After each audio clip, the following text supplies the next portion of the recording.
Yo, what is going on everyone? Guiding Light here, and in this video I'm going to show you guys how you can defeat the Devourer interception mission. Now this is by far one of the hardest missions in the game right now, and will take quite a bit of preparation before you're able to beat this. So you're going to want to put on your highest level stuff. Also make sure you have 3 different ammo types on because you're going to be going through a lot of ammo. So put on your highest level stuff in all of your sockets. Make sure you have all of your modules upgraded as well as your best build on. And keep in mind that the boss does have weaknesses to crush damage. He's also going to have poison that comes out of him as well, so it might be a good idea to try to put some of those defenses on. Now, next thing you need to know about are his weak spots and his crit points. Now, when the boss fight starts, he's going to have a ton of different armor on, and what you have to do over the course of the boss fight is actually break down his armor, and in order to do this, you have to hit him in certain weak spots. So here's a list of his weak spots. It actually does tell you before the start of the fight. There's one sensor at his eye, there's one in his chest, and then he has knee pads on as well. Now, on top of that, he's going to have these 2 shoulder pads on, and because of the fact that he has these shoulder pads on, you're able to actually use your grapple to tear down those shoulder pads, and if you use this method, it actually will help you to defeat the boss. Now, this boss is not impossible, but it definitely is a bit challenging, and it's good to have your whole team on the same page, so if you can play with a friend or someone that you can at least talk to, it definitely helps out. Now, once the boss fight starts, you want to immediately begin attacking him at his weak points so you can start to break down his armor. Now, he's got weak points on his knee pads, his 2 shoulders, and his eye sensor, and then he also has the final one on his chest. Now, in my opinion, it's good to have half your team go for the ones down on his knee pads, and the other half go for his shoulder plates.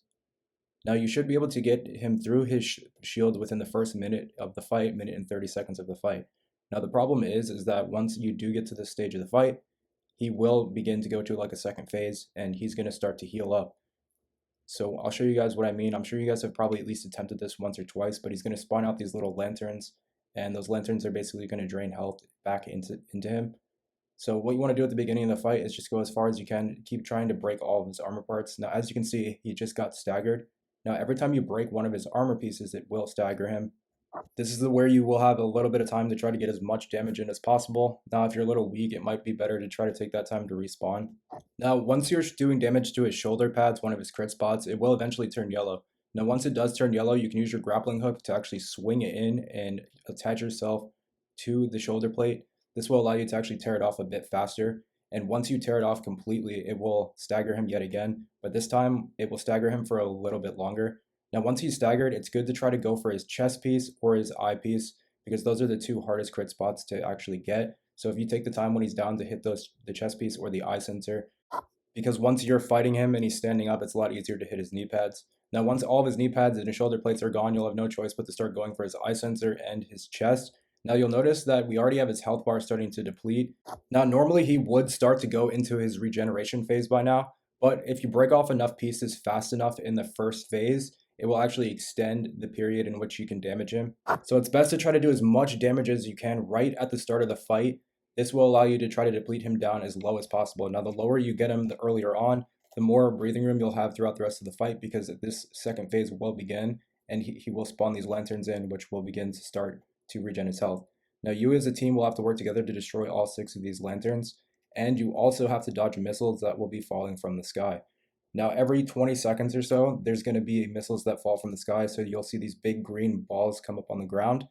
So it will spawn in waves of 3. You want to try to dodge all 3 of them if you can. So here's the first wave of them right now. As you can see, I'm just trying my best to dodge. So about every 20 seconds or so, these will spawn in, and it's really best to try to dodge them. These hit harder than just about anything else in the fight, and will take you down pretty easily. And it's best not to go down during this phase, because he's going to be getting health back. So you want to try to destroy these lanterns as fast as you can.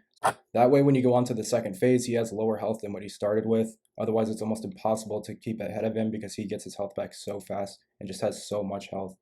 Now, at times you will run out of ammo and you will get really low on health, but you can get health and ammo off of the different ads. So occasionally it might be a good idea to try to damage some of the ads or even kill them completely so that you can pick up ammo packs and health along the way. Now, as soon as you get back into the full damage phase, once all the lanterns are gone, you just want to go back to any crit spots that are remaining. So if his shoulder pads are still remaining, if his knee pads are still remaining, you want to try to damage them as much as you can. Now, if his back is turned to you, you can still hit crit spots. You want to hit him in his armor pieces. You might not be able to hit the ones that like his shoulder pads or his knees, but you can still hit other parts that can do a lot of damage. So if his back's turned to you, don't try to get ahead of him, because it's just going to waste time and get you damaged quite a bit. But once he's staggered, that's when you want to go move into the other crit spots that are harder to find. Now, that's pretty much the entire method to try to kill him. At this point, it's just trying to get your whole team on the same page and having the high enough weapon damage in order to actually kill him. This laser beam for me has been the best. Now, in order to kill the lanterns, I suggest trying to have on either a rocket launcher or have on a shotgun that does a lot of damage, because that way you'll be able to destroy the lanterns as quickly as possible. The hardest part about this fight is destroying those lanterns, and the key to beating it is destroying them as fast as you can.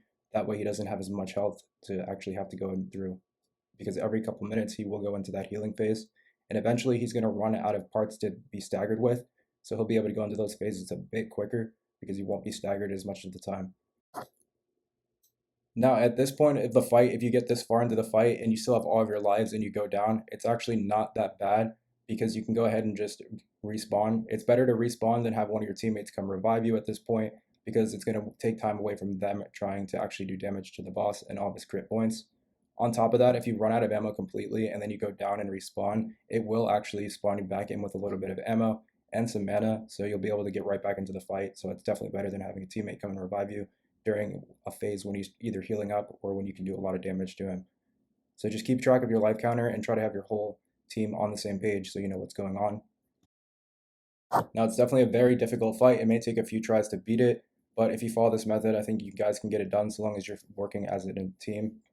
Now, make sure you have all of your mods as leveled up as possible. Make sure you have the highest level weapons you can, and even alternate between different descendants if you have those descendants leveled up, if you're having trouble with the one you have, or you feel like your abilities don't do as much as other ones. Now, those are pretty much all of the tips I can give you to go ahead and beat this boss. Just try to stay alive as much as you can, and you shouldn't have much trouble trying to take him down after a few tries.